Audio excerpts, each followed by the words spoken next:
আমন্ত্রণ দীপ্ত সংবাদে আপনাদের সাথে আছি আমি ইয়াসমিন সুমনা। হবিগঞ্জে এনসিপি সদর উপজেলা ও পৌর বিএনপি এবং জেলা ছাত্র দলের পৃথক কর্মসূচিকে কেন্দ্র করে পৌর এলাকায় ১৪৪ ধারা জারি করেছে প্রশাসন। এতে বলা হয়েছে, উভয় পক্ষের বিপুল সংখ্যক নেতাকর্মীর সমাগম এবং চলমান উত্তেজনার কারণে সংঘর্ষ, জানমালের ক্ষয়ক্ষতি ও আইন শৃঙ্খলা পরিস্থিতির অবনতির আশঙ্কায় জনস্বার্থে এই নিষেধাজ্ঞা জারি করা হয়েছে।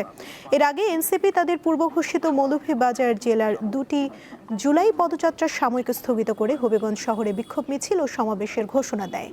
অন্যদিকে জেলা ছাত্র দল এবং বিএনপির পক্ষ থেকেও পৃথক কর্মসূচির ঘোষণা দেয় শহরে নতুন করে উত্তেজনা ছড়িয়ে পড়ে।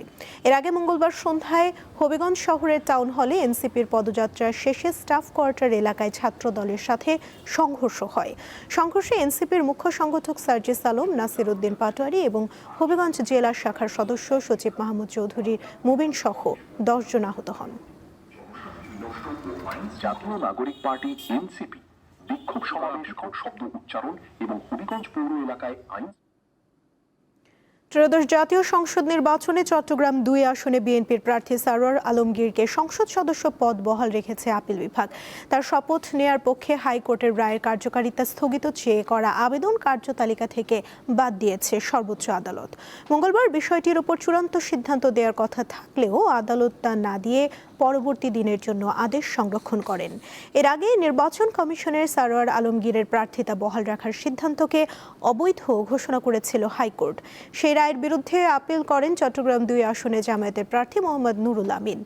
আপিলে নুরুল আমিন হাইকোর্টের রায়ের কার্যকারিতা স্থগিত রাখার পাশাপাশি আপিল নিষ্পত্তি না হওয়া পর্যন্ত সারোয়ার আলমগীরকে সংসদ সদস্য হিসেবে শপথ গ্রহণ ও সংসদের কার্যক্রমে অংশ নেওয়া থেকে বিরত রাখার নির্দেশনা চান। রাজধানীতে প্রতিদিনই লাখো নারীকে লেখাপড়া, চাকরি কিংবা অন্যান্য কাজে বাইরে যেতে হয়, কিন্তু প্রয়োজনের সময় নিরাপদ ও পরিচ্ছন্ন একটি পাবলিক টয়লেট খুঁজে পাওয়া হয়ে ওঠে তাদের জন্য সবচেয়ে বড় চ্যালেঞ্জের। ফলে নানা রকম স্বাস্থ্য ঝুঁকিতে পড়েন নারীরা।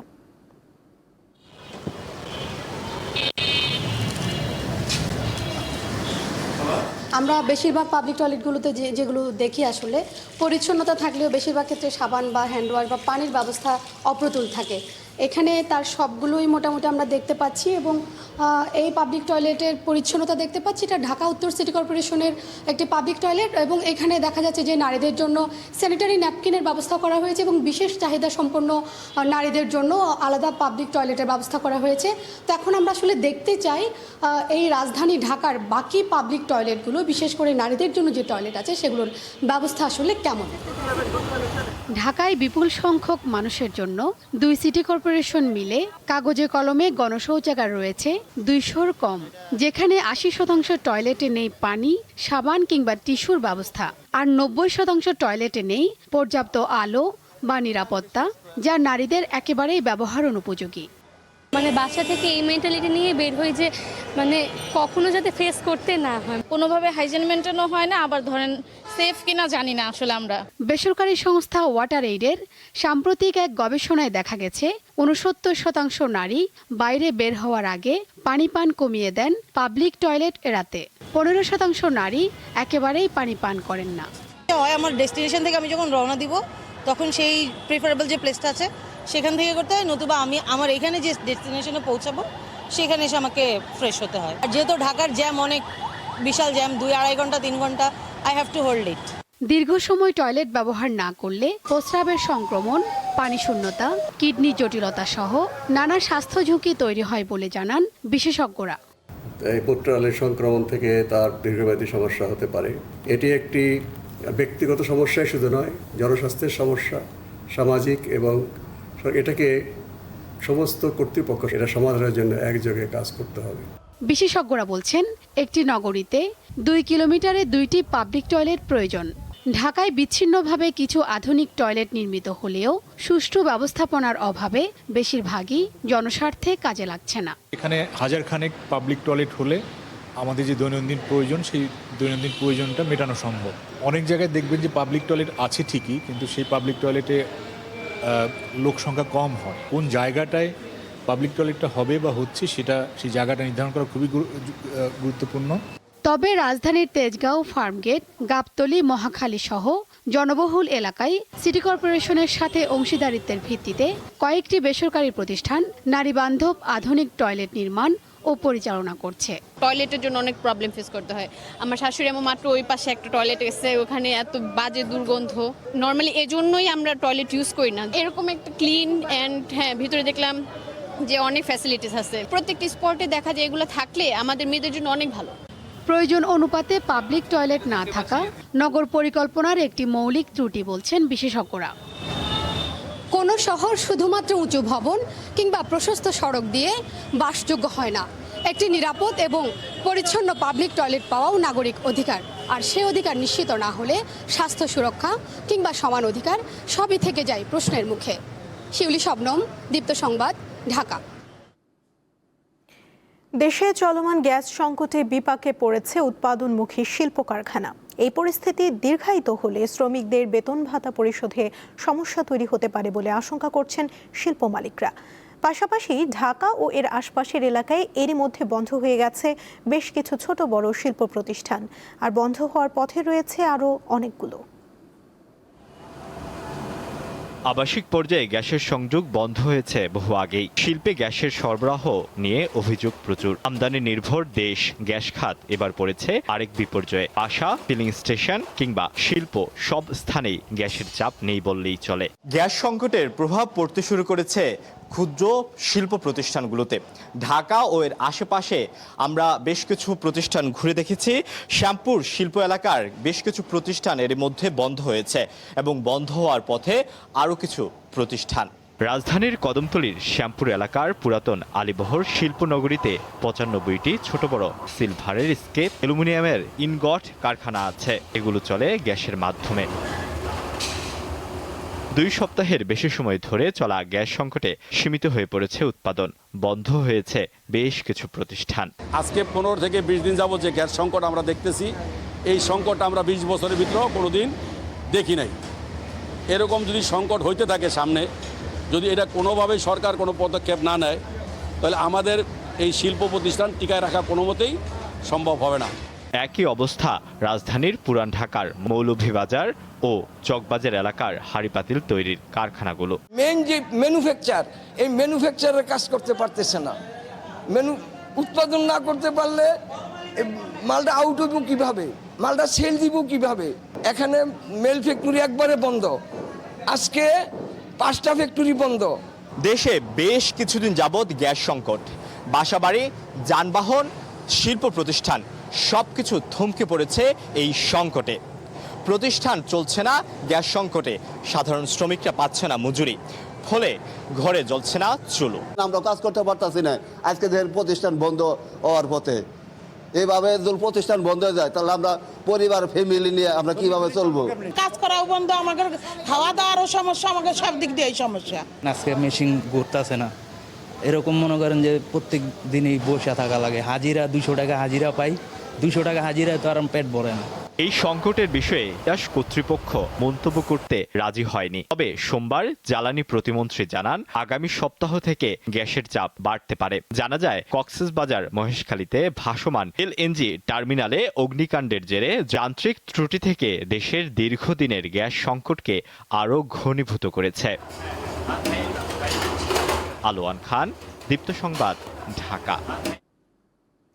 গত মে ও জুন মাসে নওগাঁর বিভিন্ন সীমান্ত দিয়ে ভারতীয় সীমান্তরক্ষী বাহিনী বিএসএফ এর পুশিনের একাধিক চেষ্টা কঠোরভাবে প্রতিহত করেছে বর্ডার গার্ড বাংলাদেশ বিজিবি। তবে সীমান্ত সংলগ্ন গ্রামগুলোতে এখন তীব্র আতঙ্ক ও ভীতি বিরাজ করছে।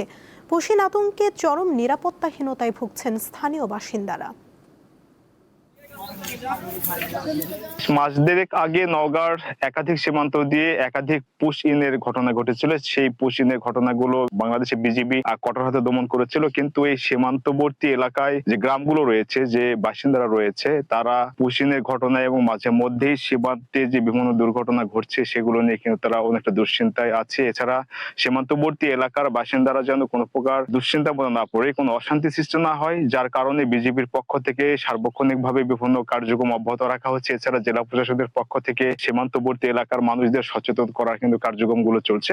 তবে নওগাঁর যে সীমান্তবর্তী যে গ্রামগুলো রয়েছে সেই গ্রামের বাসিন্দারা জানিয়েছে যাতে পুশ ইন থেকে শুরু করে বিভিন্ন যে সীমান্ত নিয়ে যে জটিলতাগুলো মাঝে মধ্যে সৃষ্টি হচ্ছে এগুলো যেন সৃষ্টি না হয়। গত 1.5 মাস আগ থেকেই পুশিনের যে চেষ্টা ভারতের বিএসএফ কর্তৃক আপনার বর্ডার এলাকায় সব সময় উত্তেজনা থাকে। এর জন্য আমরা চাই যারা এই বর্ডার এলাকায় বসবাসরত যারা আছি আমরা তারা শান্তিতে থাকার জন্য বিএসএফ এবং বিজিবি বসে যেন এর একটা সমাধান একটা করে। কিছুদিন থেকে ভারতের যে অবস্থান, ভারতের বিএসএফরা বাংলাদেশের ভিতর জোরপূর্বক পুশব্যাক করেছেন এবং এই নিয়ে আমরা স্থানীয়রা প্রচুর আতঙ্কে আছি কখন কি ঘটে। বর্ডারে কোনো হই হাল্লা গন্ডগোল লাগলে আমরা এত বিএসএফ ধাওয়া দেয়, আমাদের বিজিবি এত থাকে, ওরা এত আসা সহযোগিতা করে, ওরা এত আগিয়ে যায়, তখন ওরা এত সরে যায়। এই জন্য দুই দেশেরই সরকার প্রধান পর্যায়ের একটি সমঝোতার মাধ্যমে সীমান্তবর্তী এলাকায় যেন সবসময় শান্তিপূর্ণ পরিবেশ বিরাজ করে এমনই পরিবেশের সৃষ্টি করবে দুই দেশের সরকার প্রধান আলোচনা সাপেক্ষে, এমনটি দাবি জানিয়েছে নওগাঁ সীমান্তবর্তী এলাকায় বসবাসরত গ্রামের বাসিন্দারা। মোহাম্মদ আব্দুর রউফ, দীপ্ত নিউজ, নওগাঁ। গতকাল ছিল বিশ্ব প্রকৃতি সংরক্ষণ দিবস।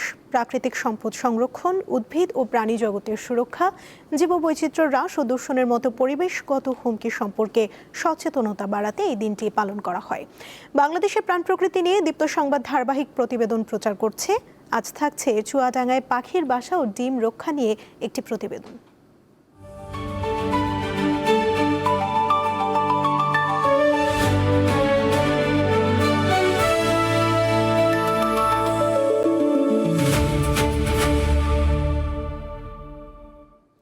চুয়াডাঙ্গায় গাছ কাটার সময় ঝুঁকিতে পড়া পাখির বাসা ও ডিম রক্ষায় পাখির প্রতি মানবিকতার এক দৃষ্টান্ত স্থাপন করেছে শিশু কিশোররা। গাছের কাটা অংশ থেকে পাখির বাসা নিরাপদ স্থানে সরিয়ে দিয়ে ডিম ও বাচ্চা বাঁচানোর সেই গল্পই শুনবো আজ। বলছি চুয়াডাঙ্গা পৌরসভার বেলগাছি গ্রামের একদল কিশোরের গল্প, যারা রক্ষা করেছে ডিম সহ একটি মা পাখিকে। গাছের ডালে বাঁধা বাসায় ডিমে তা দিচ্ছিল মা পাখিটি। হঠাৎ গাছ কাটার শব্দে ভয়ে ডিম রেখে উড়ে গেলেও বারবার ফিরে আসছিল আর নিজের বাসার চারপাশে ঘুরছিল। এমন দৃশ্য দেখে পাখি ও তার ডিমগুলো বাঁচাতে মরিয়া হয়ে ওঠে কিশোররা। তারা খবর দেয় পরিবেশবাদী সংগঠন পানকৌড়ির প্রতিষ্ঠাতা বখতিয়ার হামিদ বিপুলকে। পুরো গল্পটি শুনবো তাদের মুখেই। এটা আসলে আমাদের জন্য খুবই চ্যালেঞ্জিং একটা ব্যাপার ছিল, কারণ সচরাচর আসলে পাখিতে ভয় পেয়ে চলে যায় বাসা ভেঙে গেলে। ওই শিশুদের সঙ্গে সেখানে উপস্থিত হই এবং যাওয়ার পরে দেখি যে হ্যাঁ তারা কাটার জন্য প্রস্তুতি নিচ্ছে এবং আমরা তাদেরকে একটু নিষেধ করার পরে তাদেরকে বলি যে বাসাটাকে যেভাবে বাঁচাতে হবে। তো কিছুক্ষণ পর্যবেক্ষণ করে দেখি হ্যাঁ পাখি ওর ভিতরে যাচ্ছে আসছে। তো আমরা ওনাদের দিয়ে অর্থাৎ কুঠারদের দিয়েই আমরা ওই গাছটাকে সুন্দর করে কাটি এবং যে বাসার যে অংশটি সুন্দর করে কেটে আমরা পাশের একটি গাছে কড়ি গাছে সেটাকে স্থাপন করি এবং কিছুক্ষণ পরে 2-1 ঘন্টা পরে দেখতে পাই যে হ্যাঁ পাখি বসন্তপুরী পাখিটি তার ভিতরে যাচ্ছে এবং আসছে। তো এই বিষয়টা আমাদের কাছে খুবই ভালো লেগেছে।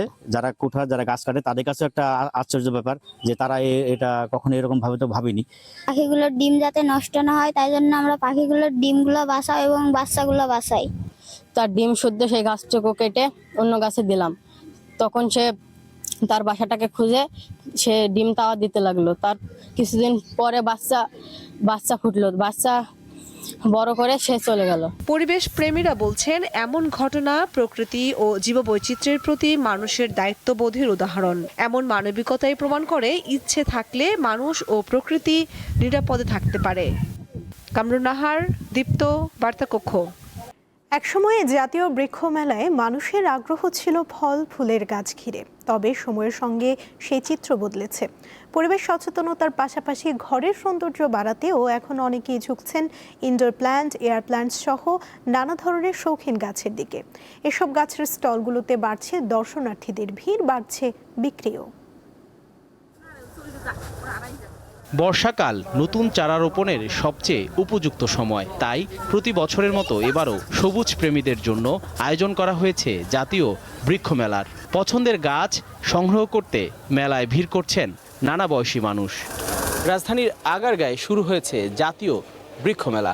এ মেলায় ফলদ, বনজ ও ফুলের গাছের পাশাপাশি দর্শনার্থীদের নজর কাটছে বিভিন্ন ধরনের সাজসজ্জার দেশি বিদেশি গাছ। বিভিন্ন স্টলে শোভা পাচ্ছে বাহারি রং ও বৈচিত্র্যের অসংখ্য গাছ। রয়েছে orchid, monstera, aglaonema, philodendron, aquatic plant, cactus এবং বিভিন্ন রকমের এয়ার প্লান্ট। শৌখিন মানুষের কাছে এসব গাছের চাহিদাও বেশ। আমি এখন দাঁড়িয়ে রয়েছি একটি পিচার প্ল্যান্টের সামনে। এই গাছটির বৈশিষ্ট্য হলো এই গাছটি পোকামাকড় খেয়ে বাঁচে। এই গাছের পাতার সঙ্গে একটি অংশ রয়েছে যেখানে পোকামাকড় এলে গাছটি আটকে ফেলে এবং সেই পোকামাকড় খেয়ে সে বেঁচে থাকে। এইখানে আরেকটি গাছের সঙ্গে একটু পরিচয় করে দিতে চাই। এই গাছটির নাম হচ্ছে স্প্যানিশ মস। এই গাছটি মূলত মাটি পানি ছাড়া বাতাসে বেঁচে থাকে। এই ধরনের বিচিত্র রকমের বহু গাছ আসলে বৃক্ষমেলায় পাওয়া যাচ্ছে।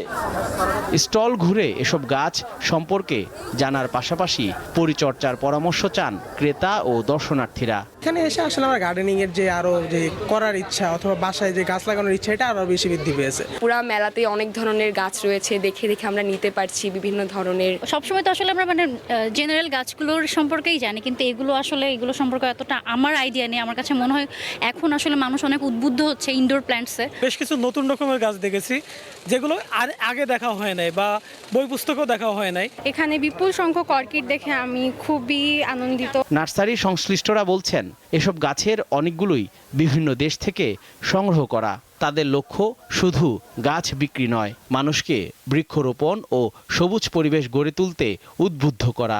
অ্যাগ্লোনিমা আছে, লাকি বাম্বু আছে, মনস্টেরা আছে, এগুলো ভালো চাহিদা। এগুলো মেলার বাইরে সব জায়গায় এগুলো খুব ভালো চাহিদা। তো আমাদের এখানে আমরা ফোকাসই করি যে গাছগুলো সচরাচর সবাই বিক্রি করে না, আমরা সেগুলো এনে সেল করা ট্রাই করি। এবং এই মেলায় তো আসলে আরও অনেক নতুন নতুন কাস্টমার, তারা এগুলো কখনো দেখে নাই এমন কাস্টমারও আসে। তাদের অনেক জানার কোর্স থাকে, এটা কেন কীভাবে হয়, বাতাসে কীভাবে হচ্ছে, এটা কীভাবে হচ্ছে। সো সারা অনেক ভালো পাচ্ছি। মেলায় বিরল কিছু গাছের জন্য লাখ টাকা পর্যন্ত গুনতে হয়। 9 আগস্ট পর্যন্ত চলবে এই মেলা। জহুরুল মোহসান, দীপ্ত সংবাদ, ঢাকা। এবারে আন্তর্জাতিক প্রসঙ্গ। জাপানের দক্ষিণাঞ্চলে 7.1 মাত্রার শক্তিশালী ভূমিকম্পে অন্তত 13 জন নিহত হয়েছেন। এখনও বহু মানুষ ধ্বংসস্তূপের নিচে আটকা পড়ে আছেন। বুধবার দেশটির প্রধানমন্ত্রী সানায়ে তাকাইচি জানান, উদ্ধার কাজ দ্রুত এগিয়ে নিতে 3,500 সেনা সদস্য মোতায়েন করা হয়েছে। ধসে পড়া ভবনের ধ্বংসস্তূপে আটকে পড়া ব্যক্তিদের উদ্ধারে কাজ করছে উদ্ধারকর্মীরা।